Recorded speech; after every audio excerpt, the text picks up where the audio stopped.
Here's Rick Rubin's conversation with Andrew Watt. Let's start with COVID. When did you realize you had it?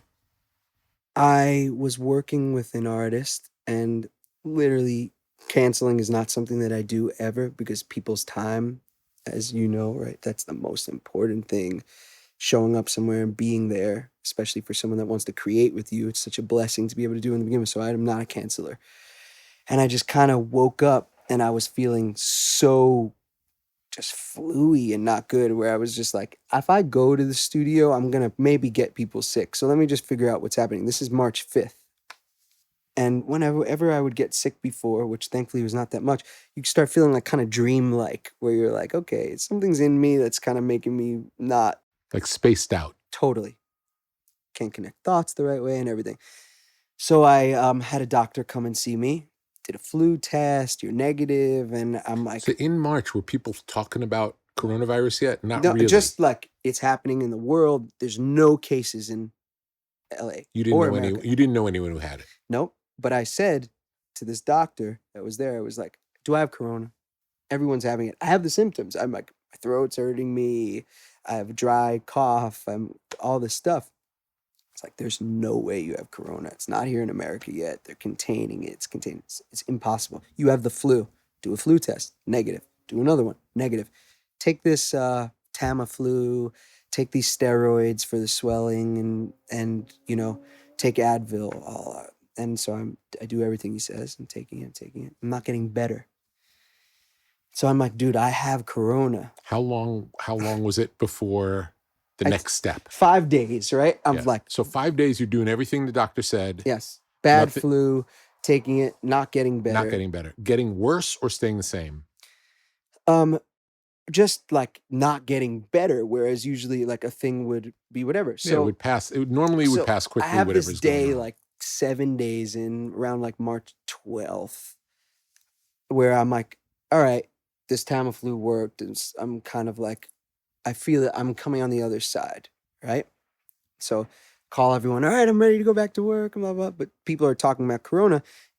In this time, I find out that Lucien Grange is like really sick, right? And there's this party that happened, you heard about this, like Palm Springs for his birthday, and a couple people from London were there, and they're getting sick. So I'm like, okay, maybe I got it, and then I'm better. 2 days after, I wake up in the middle of the night, and I'm like hallucinating. I'm like, I feel like death. I can't breathe. I'm like, whoa, what's happening? So I called and this is worse than it was. Yeah, worse than it was. And I call this doctor. I'm like, this guy I was seeing, I'm like, I gotta get this, blah, blah. He comes over, gives me another flu test. He's like, you don't have corona. People don't have it here. Like, over and over. Take the Advil. I finally, a friend of mine got me a different doctor who was like a really, I guess, not that this other doctor wasn't a good doctor or trying to do his best, but no one knows anything at this point, right? So he gets me this other doctor, and he's like, you can't breathe. Your, oxygen's lower. We're going to the hospital. So we go to the hospital. Which hospital did you go to? I went to UCLA. Mm-hmm. I'm sitting there. I literally can't breathe. It's like a weird feeling. I'm 29 years old. Terrible. Scary. And I don't know what's going on, but I'm like... Have you ever been in the hospital before? I had been in the hospital before, but only for like simple things. Never like, like... You ever stay in the hospital before? No. Appendix out. Yeah. That kind of stuff. Yeah. Tonsils. Yeah. Hernia. Yeah. So, I'm there, and finally they're giving me a flu test. I'm negative. I'm like, can you test me for corona? This other great, nice doctor comes with me to the hospital. He's like, test this guy for corona. No one can get tests. No one can do anything. So I'm there at the hospital. Finally, they take me to get a chest x-ray. They won't test me for anything. Chest x-ray. My chest x-ray comes back with pneumonia, right? They still will not test me for corona. I'm like, now, is everyone around you, all the doctors, everything, wearing masks and stuff? Hazmat suits, like crazy. But they won't test you, even though they will not test me, no matter what I'm doing. I'm texting my manager, like, help me. I need to get tested. I don't feel right. Like It makes no sense. I'm at this point where I'm like desperate. I never had that feeling before of feeling desperate. You know, I'm lucky. I'm blessed. I make music. I can't believe it's my job to make music, and I can kind of do what I want. I'm desperate sitting here in this hospital, and they will not test me, even though they know I have pneumonia. So they're like, sorry, CDC rules. We can't do it. We're only testing old people because they're going to die. You're young. You're not going to die. Even if you have it, you just need to go home. I wait hours and hours and hours for this doctor to come in. And that's what they tell me, right? So the other doctor that's there is just like with me. He's like, you know what? I'm going to go to my office right now. I'm going to get a flu test. I'm going to test you for this thing, and I'm going to write on the thing, this person, I'm almost 99% positive he has corona. I'm going to send it to Quest Diagnostics, and I'm going to see what's going on. So he gave me a flu test, but wrote, I think this person has corona, left it on their doorstep, and they tested it for corona. And that's how you found out. And that's how I found out I was positive for corona. Wow. And, you know, all the people trying to help me and the people there, it's not their fault. They're following regulations by the government. That's whose fault. We all know I could say whose fault it is to me. And, you know, they're just not handling it the right way. And it's so early. You know what I mean? It's like and this. Also, now that you have this, no one really knows what to do if you do have it. Anyway, there are no treatments. No one knows. Nothing. So all we can do is read and do this stuff. And so I was in bed for 35 days. Wow. How long were you in the hospital for? They let me go. They let you they're go. like, I didn't even get my results that night. They're like, go home. If you have it, just don't see anyone. Like, they wouldn't test me, did nothing for me. They're like, you have pneumonia. Wow. You have pneumonia. Go just home. rest and go home. So you stay home for 35 days. I'm home in bed, and I'm just feeling awful. I'm hallucinating. What type of therapeutics are you doing? I had a fever for 16 days, which was, you go crazy. How high did it go up? 103 was the worst, and then it was kind of down. And, you know, it was really hard for me. I've played guitar. You know, that's how we met. I came and played guitar here, and we'll talk about that after. But I played guitar every day for my whole life, and I'm suddenly not wanting to play guitar because I don't want to play in this negative place, in this mindset.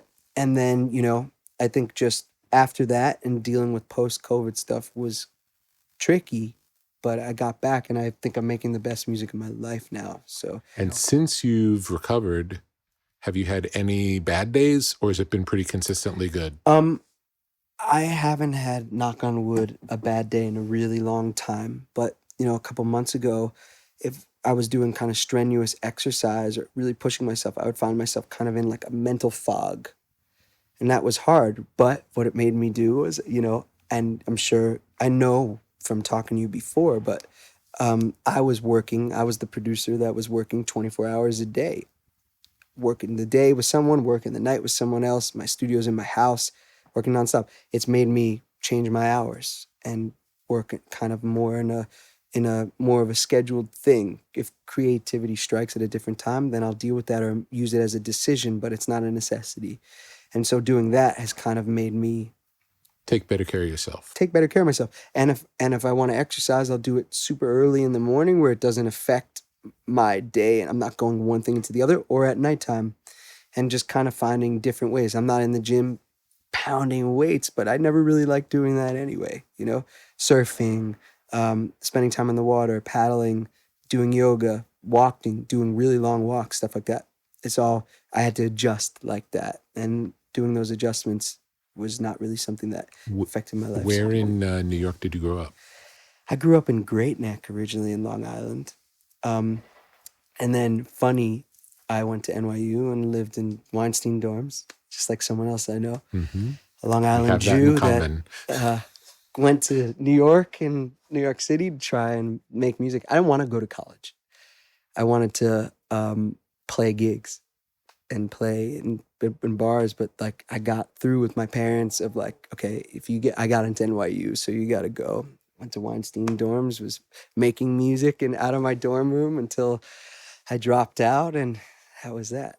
What was your first professional experience in music? My first, when I like really, really kind of professional thing, besides just making records on my own at my house and everything, was I got to NYU and the Roots had just started their Jimmy Fallon thing. And they were doing these amazing jams at the Highline Ballroom in New York because they were there and they were, wanted to do it. And I remember I waited outside after the show for a long time to talk to Questlove. I wanted to talk to him. He's not only one The of the coolest. best, but how knowledgeable is that guy just Unbelievable. on everything. And I was a big, I loved his website, OK Player, that reviewed music. I would find a lot of music on there. I was just always searching. And he's such an audiophile, So anyway, so I talked to him and I was like, hey, man, I want to jam. I want to jam with you guys because I would go to jams all the time. I would go to blues jams and bring my guitar. And that's really how I learned to play with other people. As I had bands, but my band sucked. Do you know what I mean? Like I went to these jams at the Cutting Room and the Bitter End and the Bottom Line and all these places and would just be there with my guitar and I'd get up and we'd play Little Wing and no one practiced with each other before, or Superstition, and I'd have to learn how to catch horn lines, and kind of that was like really important to me. I would steal a car and drive out to Manhattan from Great Neck and do that all the time. So I asked Questlove if I could jam with him. And he was like, yeah, talk to this girl. She does the jams. He was just kind of like really nice and cool. So I got this woman's number. Her name was Ginny. And I called her probably 1,000 times. And I was 17 at this time. And emailed her and she would not answer me. So I was like, okay, the jam, it's Thursday. It's next Thursday. And I didn't hear, am I jamming? Am I not? So I bring my guitar and I go at sound check time. I'm like, I'm going to just sneak into this place and go because Questlove will see me. And he said, oh, yeah, you can jam. And I had a big heart. I'd follow my heart. Of course he's going to let me do that, right? So I sneak in. I'm like, I'm here for the gig. I'm playing tonight. Sure. Certainly, come right in. People are coming in all. And Questlove's not there, but that woman, Ginny, is there. And she sees me and her face goes white, right? And so they're like, give me a wristband. And I'm there. And I'm waiting by the side of the stage with my guitar. All these people come. I see Bilal play for the first time. And he does like Whole Lot of Love. And I don't even know who Bilal was. And then, I'm like, oh my God, this guy's incredible. And watching Captain Kirk play guitar, who's an amazing musician. And I'm sitting there and I don't get asked to jam, obviously. But I see this woman, Ginny, freaking out the whole time. She can't handle what's going on with the amount of people that are there, and the guys need drinks and want to smoke weed, and it's just too much for her to handle. And so my brain, I'm in the music business program at NYU, my brain goes, I need an internship. Maybe this could be my internship. So I was like, hey, I know I didn't get to jam and stuff like that, but like you seem like you need an intern, like you have too much going on. She was like, I actually do need an intern. Here, send your resume. So send my resume, I get a whole thing, and I get the job. Great. Of being this girl's intern and working at OK Player during the week and helping with the jam. Great. Every week. So I'm backstage every time I bring my guitar, every single time. And I never get asked to play. And I'm an annoying little kid. But I learned how to roll a blunt from Black Thought and roll them as blunts before it was smoking, get drinks for people. And I'm around all these amazing musicians, like the best musicians. And I get to know James Poyser really well, and I get to know Black Thought and Kirk and Questlove and all the people around in their crew, and guys from the Fugees come, and Erykah Badu come, and Bilal and all those people, and I'm just meeting all these people, and I'm open to a different kind of music than I was listening to, than the rock and roll that I was raised on. And this one night happens where Kirk's father was really sick and couldn't make the gig. And so Questlove's like, all right, you got your guitar? And I didn't have my guitar that night. So I run back at Weinstein Dorms, get my guitar, come back, and I got to play that night. And I did great. It was one of those moments where I did great. I understood the space, and I had been watching how they did their stuff every night. I did great. And then they let me jam a bunch from there and would let me play a bunch of times. And I met amazing artists and got kind of my first gigs playing for artists, not doing my own thing from there. And that's kind of how it started. What was your first studio gig? My first studio gig I was making my own records. And then the first time I produced, I was working with this kid, Jared Evan. He was assigned to Interscope. And I was playing guitar for him kind of through all that stuff. And then he would always bring me around with him and want me to play guitar. And the guy that was producing him was Jimmy Douglas, one of the greats. And he kind of taught me how to play guitar in the studio and double track myself and get parts and work through stuff. And I would play for a long time and then he'd chop parts out. So that I kind of cut my teeth that way. And then used it to make my own records. And then as I was going on tour with people, I was on tour with an artist named Cody Simpson and Justin, and then they wanted me to make their records. And I just would kind of did that and moved out to LA and made that one album with Glenn and in Nashville on tape, which was a great experience too. I think everyone should make an album on tape at some point, just once, to see what that process is like. It's a fuck ton harder and doesn't really make that much of a difference for everyone that says it does. It really doesn't. But, you know, drums sound great on tape, and I'm so happy I had the experience. Now we have all the plugins that make it sound like tape anyway. So why are you going to do that to yourself? Yeah, and I came out here and I had this song that I wrote with a friend of mine named Ali Tamposi, who's still my number one collaborator up till today. We're working together on Monday. Again, we've been working together for 9 years, nonstop. Never had an argument. And we wrote this song called Let Me Love You, which was on a guitar, and it was a folk song. And it kind of got passed around the industry in that way. We heard this song, and I played it for Justin because he was a good friend of mine, and he really wanted the song. And then everyone else somehow started cutting the song. I didn't understand how people were cutting my song without asking me or talking to me. It felt wrong. It was like, and I told Justin he could do the song already. So I kind of had to like get involved with that part of the industry, which I never did before. I had to start talking to these record label guys and these managers and these different people and kind of be like, no. I learned the power of no, kind of the first time, which, you know, you have to say and be like, hey, no, this is not actually happening. I don't care what you want to pay or what it, like, I promised this song to someone else. And so through a long story, Justin ended up singing the song, and that was my first like big hit song. And it was such a cool experience I didn't know that it was going to be that. Everyone wanted the song for a reason. And it was amazing. So like the first time I went to one of his shows and I saw him play that song, and then everyone in the crowd was singing, he held the mic out, and it was words I wrote about like hurt and pain I had, but to them it was the happiest thing ever. And it was just like a surreal, amazing experience. And I think it's when you see that happen, you want to do that again and again and again. And What was the next one? the next one after that was a Selena Gomez song that she did with Kygo, which was another song that was on the guitar. It's called It Ain't Me. Did you write it for her? Or you just wrote it and then she heard it? I just wrote it and played it for her because we were friendly. And she loved it and cut it kind of instantly.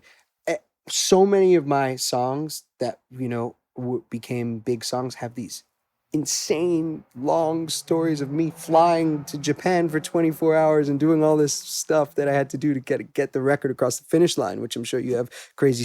Getting the song sometimes is the easiest part, and getting the artist to actually do the song is really hard sometimes. It doesn't make sense, but it is. That was the easiest song I ever had. That one, she sang the song and made her tweaks to it, and she sounded amazing on it. And I did the production with Kygo, and it kind of just came out 2 months later. And so that one was awesome. What was the first session you ever played on with Chad? Chad came to play on. When I was signed to Republic Records as a rock artist and kind of doing that. He came and played on a couple of my songs. I'd met him. I was in that band with Glenn Hughes and Jason Bonham back in the day. And I met Chad through that, and we just kind of became tight. And as you know, Chad loves music more than literally anything in the world. and will actually play on anything if you ask him. And it'll be great. And it will be amazing. And in any style. And it's so funny. Chad's kid is just permanently set up at my house. This old Gretsch kid he has. And he's like the house drummer. I mean, he plays on everything that we do. So we did that and we just kind of became really close. And that Blood Sugar album was like my DNA as a musician when I was learning how to play all these different instruments. And the kids that I was playing with didn't want to play as much as me. So I just learned everyone's instrument and I learned how to play that album kind of on every instrument. So first time I sat down to play with Chad, my instincts were kind of similar to his because that's where my DNA was kind of playing. And even now when we're making an Ozzy album or something, and he does a fill and I'm playing a lick, it's same. It's weird. We have really similar instincts, which is so cool. He told me another amazing story. I'm breaking him out because kind of I want to know your answers to this kind of stuff. We were talking, I think like a year and a half ago, just about demos of things, and I don't remember how exactly it came up, but he played me the demo of Californication, and the music under that song is a completely different music. It's like couldn't be any more different, but the top line is the same, exactly the same words, the same spacing, the same amount of verse to the chorus line.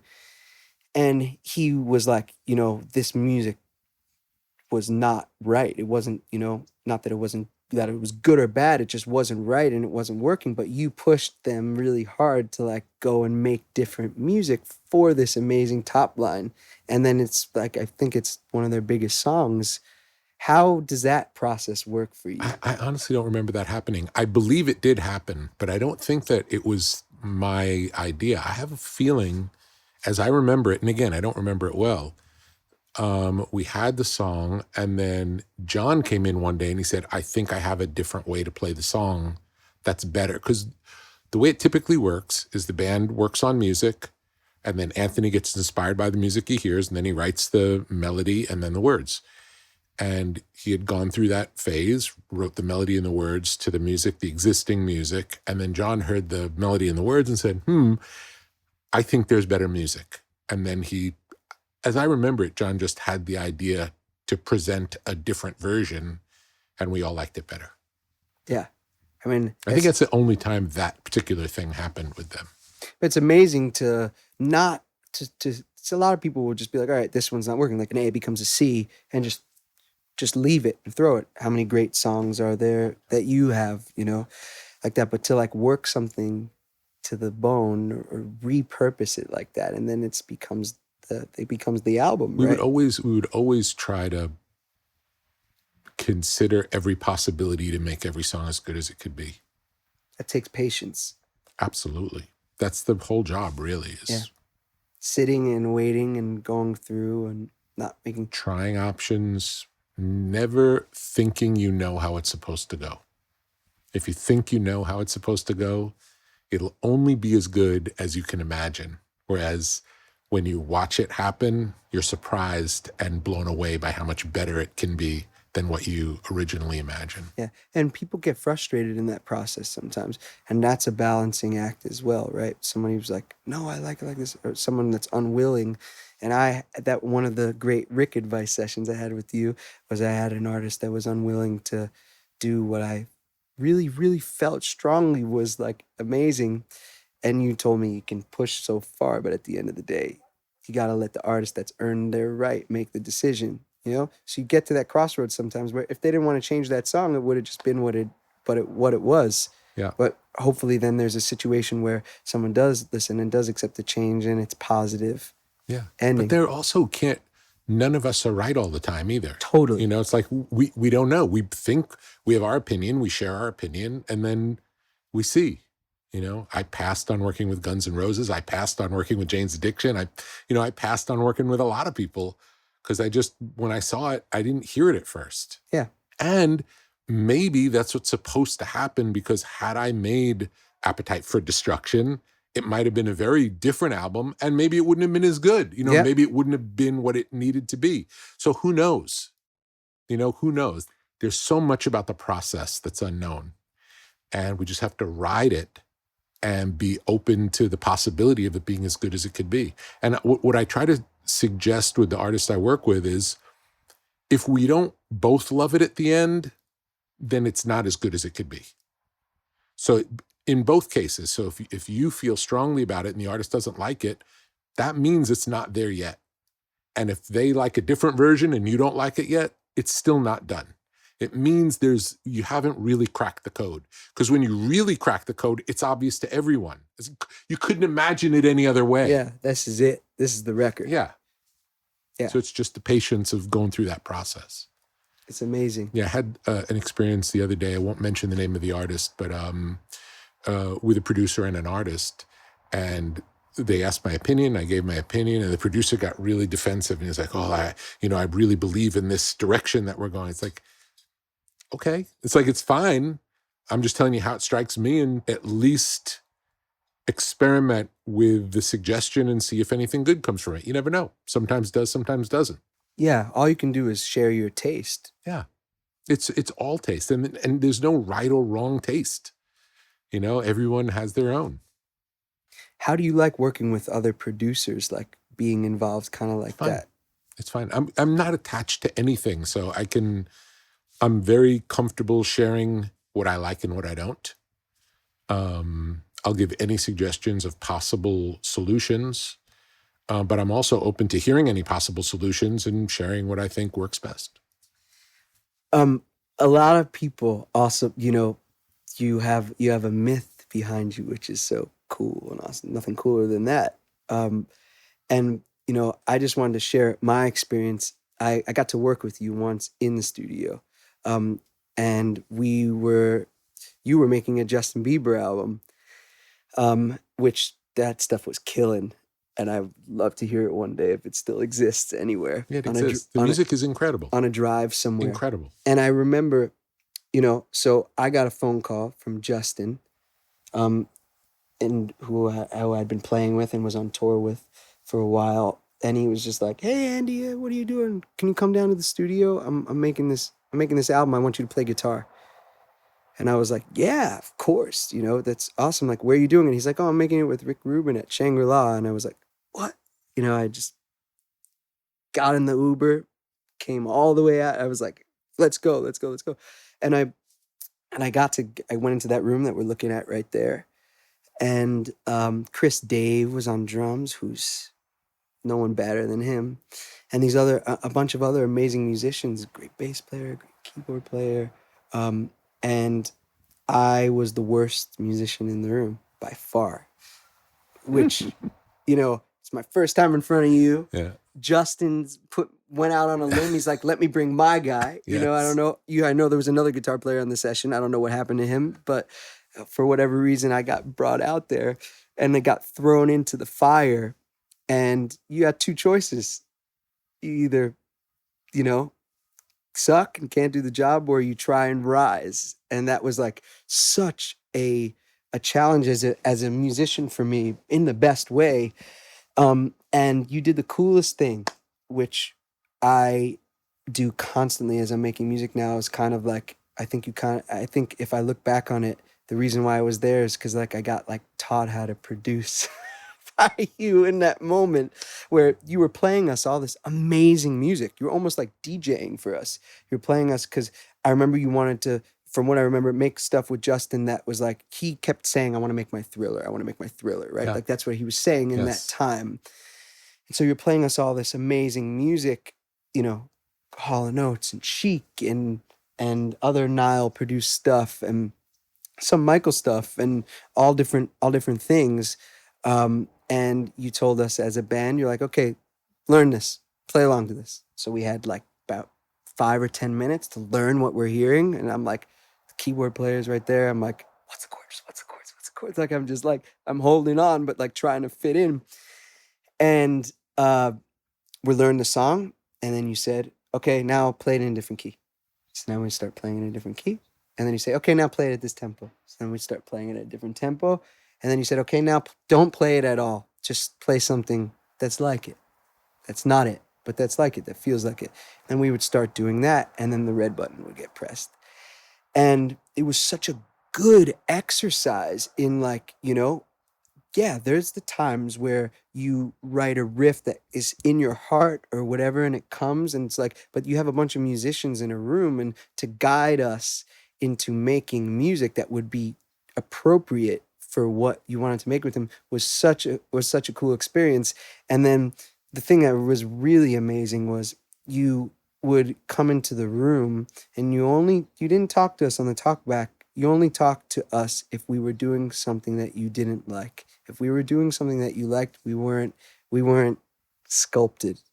I just kept playing the part that I was doing over and over again. And if you wanted Chris to change a pattern, you kind of took an ear off him and told him. Or if you wanted me to do something, you kind of told me. And that was such like a hands-on, like amazing exercise. And I don't remember what the music sounded like because it was so long ago, but it was incredible. And I've made so much of my music exactly like that. Music that's out from there. And it was, when was the first time you did that? What was That might have been the first time. Honestly. Do you remember the process kind of going absolutely similarly to that? 100%. I remember the process exactly. It's because usually when I go into the studio, typically we go into the studio with songs already written. I don't usually go into the studio with a blank slate to make something. Yeah. Justin wanted to go in with more of a blank slate, which is not the way I normally work, but I'm down to try whatever. So this was a way to jumpstart the process to try to find grooves or feels or directions, starting points. And then hopefully that would inspire a vocal idea. And which, when he was up for doing it, was incredible. Amazing. Every time. Amazing. Like ridiculous. Right over there. It went in there. Ridiculous. So then the vocal idea would happen, and that would kind of determine what's supposed to happen next, because now we sort of have the maybe not a whole song, but a part of a song, like usually the key part of the song, maybe not the hook, or sometimes just the hook, but like a key component. And then it's like, okay, if this is this part, what naturally wants to happen next? And you try all the different variations and see where it goes. It's amazing. People don't realize how unbelievable of a musician he really is. Like as a singer, as a drummer, as a piano player, like it's not just like part of the show. I mean, he really is super talented, gifted like that. And I think he really enjoyed that process so much. I want to hear those tapes at some point. We'll listen. There's some good stuff on there. Yeah. Do you think of yourself more now as a songwriter, producer, or a guitar player? I don't know. I think a producer. Guitar. Would you say you spend most of your time in producer mode? Yes. Yeah, makes sense. One thing that I was thinking about the other day was I just made this amazing album with Miley Cyrus, which I'm so excited about. It's finally her doing her like rock thing and singing, and the songs are totally have, they're hooky and poppy and where they need to be and stuff, but it's her really in her rawest form.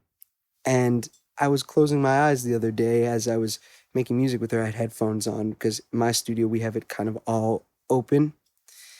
And I was closing my eyes and I was listening to this incredible voice come out. And I'm like, I am so lucky to like listen to the human voice. The human voice is like the most incredible.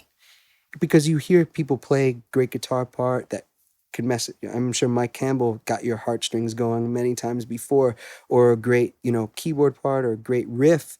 But like the human voice is the only thing where you can take melody and attach lyrics to it and evoke emotion in a different way. And like you're sitting there understanding you're guiding this person to get the vocal that's gonna be what's on record that everyone hears, and is the emotion strong enough? And it's a very cathartic experience for me, like every time. And, I'm so lucky to work with such a great singer, especially like her. And I just had this moment where I just felt like really blessed the other day when I was just listening to like the vocal of a song that I think is so special and it comes to life. Is that your favorite part of producing, when you do the vocal? No, but I think for me the most exciting part is when it goes from ordinary to unusual. Like in the moment when everybody's playing and it's pretty good, and it's pretty good, and it's pretty good, and then all of a sudden something happens, and it can be a tiny thing, and all of a sudden it shifts into this like you've never heard anything this good before. and you don't know why. You don't know why, you don't know what changed between the take before and this take, or between the last 30 seconds and this 30 seconds, but something aligns. And that feeling of it's like a harmonic convergence that happens. And I'm just waiting for that. Yeah. That's what I'm always waiting And you know it when you hear it. You can't miss it, you know? I got to hang with Nile Rodgers recently, who's one of the great record makers. Amazing. And he said something similar to what you just said, where his process, I love to know everyone's process because everyone's different. When he was recording with Chic all the time, they'd record a bunch of takes and they would cut out the third chorus and move it to the first chorus because everyone was playing better by then. They knew the song and it was exciting and they got through the thing, and he would just take the third chorus and make it the first chorus. And like they would have to be playing as good as that for him to do it, but that was like a trick that like always worked. Yeah. And if you think about like Good Times, that's like later in the song, but you hear it at the top. It's really exciting. We would do the same sometimes, or sometimes we would repeat a section of the song just because this one particular version of the verse was never as good as that. So that became the first and second verse just because. So you're sitting in your dorm at NYU and you're making beats, right? What are you using, an MPC or 808? An 808. And you are listening to When the Levee Breaks and you're like, these drums are out of control. How do you make the decision to be like, I'm gonna loop this, I'm gonna show this to someone, and these should be the drums for, one of the best Beastie Boys songs ever? Like, what was that process? Do you remember? Or I would say I was in general always making beats, DJing, listening to records and DJing, and looking for opportunities and there was no such thing as sampling then, so it was more like things to either scratch in or like a break beat where you could play, on two turntables and play a little section back and forth. So it was just an interesting idea to use something like When the Levee Breaks as a break beat because most people were making break beats out of more R&B records. Yeah. And when Paul's Boutique comes out and sampling is changed forever, are you like, fuck, how am I going to make records now? No, I just thought it was the greatest thing I ever heard. I never thought about how it affected me. I just thought about, this is great music and I want to listen to this. I remember the laws changed then. When I first heard Paul's Boutique was before it came out, and I was with Chuck D and we were at the Mondrian Hotel in LA. In LA, and we listened to it together, and both of us said, this is the future of hip hop. This is the greatest thing we've ever heard. We were so excited. We loved it.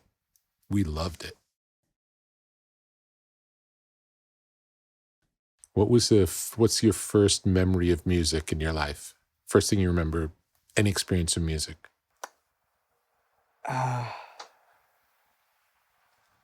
I went to go see George Benson when I was like 6 with my parents at like a Westbury Music Fair? Yes. That'd be the place you'd see George Benson. At the Westbury Music Fair. And I remember him, I didn't play any instruments at this point, but I remember him singing and playing his guitar solos at the same time and being like, my mind was just like blown, like how this guy is not, I mean, now reflecting on it, it's like how many great guitar players have you seen just play the most melodic things you've ever seen, but he could sing it at the same time, and that two parts of his brain just completely working together.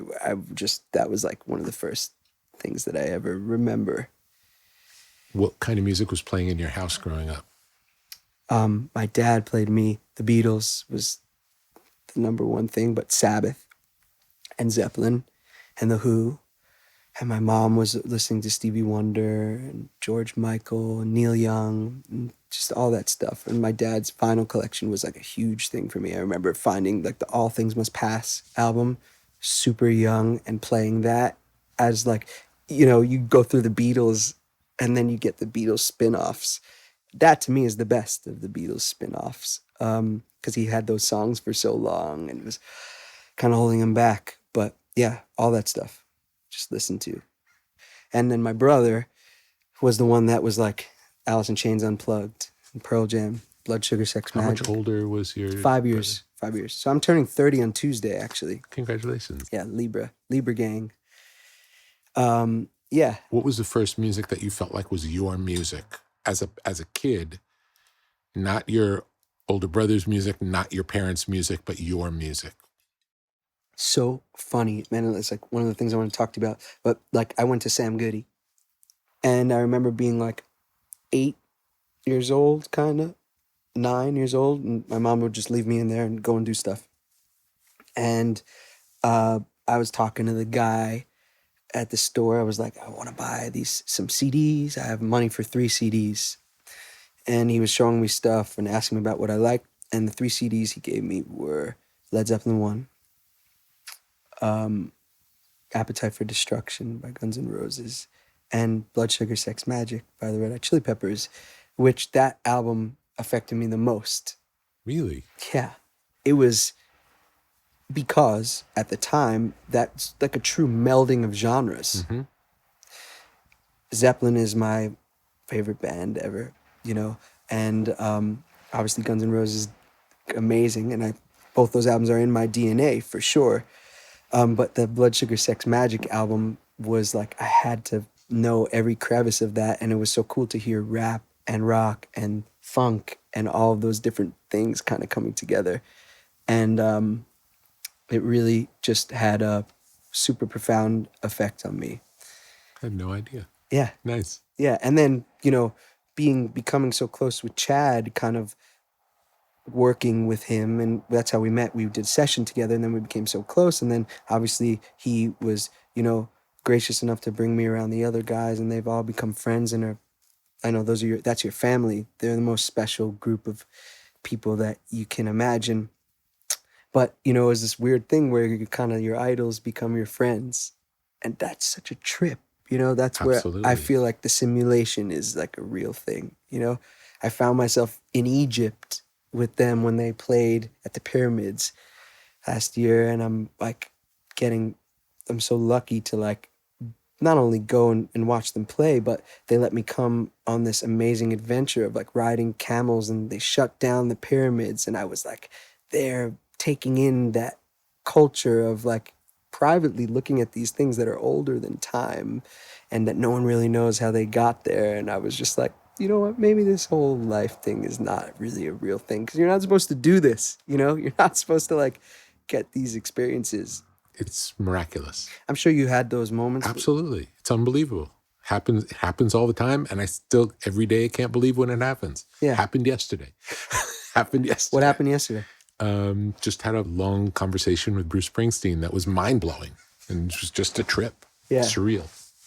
I heard this awesome story of Jimmy was producing that album, Born to Run, and he brought down like the mixes back to his dad's house and he had them on cassette. It was like cassette at that time. And he went to sleep. It was like late. They worked on the mixes all night. And he got up in the morning to like go get it and make sure it still sounded good in the morning, give his ears a break. And the cassette was gone. He's like, where the fuck are these mixes? Like, oh my God. And freaking out, calls his dad. And his dad's like on the construction site that he works on. He's like, oh my God, Jimmy, this is the best thing you've ever done. The guys on the site, they love it. It's amazing. So He's funny. like, Dad, bring the mixes home. You don't understand. You got to bring the mixes home. And he never told Bruce that story until like really, really recently. But if you think about it, the working class guy on the construction site heard this stuff before anyone else. There's kind of nothing more that Bruce would have. I don't know Bruce at all, but I just know what I've heard, and I think he would probably really like that. Absolutely. So I just love that story. I love those stories behind the record. And then, I got the ultimate honor, which you've had a bunch of times, of making an Ozzy album last year, which, you asked me what the first thing my dad played me was Sabbath and Zeppelin. And like, you've spent time with that guy. It's amazing. Is he not the greatest, the kindest? Super funny. The funniest person ever. He told me a story of like he went to hang out with you one night after he was drinking, and he like sang you. He did. I got an entire Black Sabbath concert in my living room as the sun was coming up from a high and drunk Ozzy was unbelievable. Did you put on the records and he Yeah. was singing along? Right? Yes. So I found out with him that if I start any of his songs, he'll automatically sing along. So for me, as like, I'm such a Sabbath fan, I'll just like the other day, we're in the middle of writing, we're doing another album, and I started playing Sweet Leaf and he just sang the whole song. It's like, what else do you want out of life? Just listen to Ozzy sing it. He still loves his songs. He's been singing the same songs for 50 years. And he can still do it. It's amazing. Amazing. For me, the coolest working with him, I would like almost didn't want to do it. I made that song with him in Post. I had like the idea to put them together because Post loves Ozzy so much. And I had taken Post to the Rainbow Bar and Grill because he just like, where can I drink in LA where I can listen to rock? And I'm like, there's actually the place where you want to be. I brought him to the Rainbow. Then he was like, he's the new Lemmy over there. Do you know what I mean? He's there every night. That's where he drinks. Probably not anymore with all this going on, but that's where he was. And I wasn't there, but he bought an Ozzy photo off the wall there. And he has this studio that he records in that's right down Sunset from the Rainbow. So he's walking down Sunset with a photo of Ozzy, a beer in his hand, like hammered, Post Malone. And that visual in my head made me, for whatever reason, be like, Post and Ozzy have to do a song together. If we could have got a picture of him walking home with the Ozzy photo, that would have been the perfect cover for the single. The best. Yeah. The best ever. And so, yeah, we did that whole song, which was so much fun for me. And then he wanted to make an album.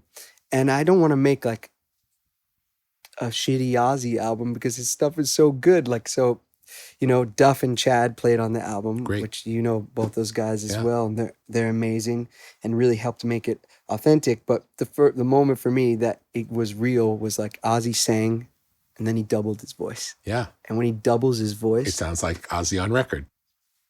it's crazy. And I never experienced that before because usually you want like a double, at least for me, to be like as close to each other as possible. And with him, the more different it is, the cooler it is. And it makes one that's clearly out of tune automatically not be out of tune. It's like 1 + 1 = 2. I've never experienced it before. Are you still listening to music all the time? I listen to music all the time, but my default listening is not music that I would ever work on. I probably listen to more classical and jazz now just because I want a relief from, I spend so many hours in the recording studio and over so many years that my enjoyment listening tends to be a palate cleanser from what I'm working on. Yeah, I don't find myself listening to a lot of music anymore. Like in the car, I love silence because I like podcasts. I listen to people talking. Yeah, that too. Interviews or lectures. I really like learning stuff. So You're hearing so much music and loud music all the time. And it's like almost like you want to save your ears to be able to. Do you listen for fun or do you listen to see what's happening? Both. The other night I was, we all go through our personal journeys. I was feeling a bit sad. And Do you know why? do I know why I was feeling sad? Yeah, I know why I was feeling sad. But I was kind of going through a thing where I realized whatever, you make decisions and then there's outcomes and you have to live with that kind of stuff. So I came home and there's a package for me, my house. So I opened it up and Ozzy had sent me the 50th anniversary of Paranoid. The vinyl had just come out. And I opened it up. Great packaging. They know what they're doing with that stuff. And in it were 2 live bootlegs, concerts. One of them was from Zurich. So I popped it in on my turntable and I just sat on my floor and I just turned it up loud and I just listened to this Sabbath live show. And it's like before Paranoid came out. Yeah. And the words are different. Yeah. But they're basically playing down Paranoid. And it's like, they're on fire. And I just couldn't stop smiling. It didn't matter what was going on. This music just affects me in such a way. It's amazing. So listening to that vinyl was just like a really good it was the first time I like sat and listened to a record through all the way and then flipped it and just listened. And I was like, I gotta go back and just do that more. It wasn't like the pressure of you saying like you want to hear what's happening. You know, I listen every Friday. New Music Friday comes out on Spotify, and that's, you know, they do their best to give you a bunch of songs that are coming out from artists that they, you know, whoever's choosing, that they, whether they're relevant or it's just cool or whatever it is. I kind of skim through that. I think usually once a week, or I get it later. What percentage of those things do you end up liking? Very few. Because I don't know. I listen to old stuff when I do listen. I listen to very old music. But Justin and just put out a new song with Benny Blanco that I thought was amazing and understated and really cool instead of overproduced. And the opposite, I just heard that on Friday, which I thought was awesome and amazing. Yeah, I'm trying to think when the last time I don't really listen to that many I'll listen for like a second, just like I just want to like see what's going on. It's almost like Spotify has become like it's like checking the stocks in the morning. It's really weird because that's the chart. There's a chart on there. It's like there's a global top 50. You can fully see when your song, where it is on the global top 50 and how far it's moving up and how far it's moving down. And like people are listening to your music in real time and you're seeing how they like it. It's strange. It's really strange. So of course I look at that, try not to. When I'm in the middle of making stuff, I try. And when I'm work so hard on the music that I make and mixing it and mastering it, that by the time I'm done with it, it's like for everyone else. I kind of am getting worn out in the process of mixing lately. I don't think, I mean, I have had songs, of course, where the mix has catapulted the song and changed it. But, you know, I have an engineer who I think is incredible named Paul Amalfa, who works with me on everything I do. And his roughs are getting so good and they're doing what I want to the record. I'm like, why am I now then going to sit with someone else who is amazing at what they do? So naturally they have an ego about how they think stuff should be. And they've never heard my song. They don't know what the words mean or which word should be a little louder or which parts I love the most because I've spent so much time on it. And then I got to go and spend another like 2 weeks doing this again with someone else.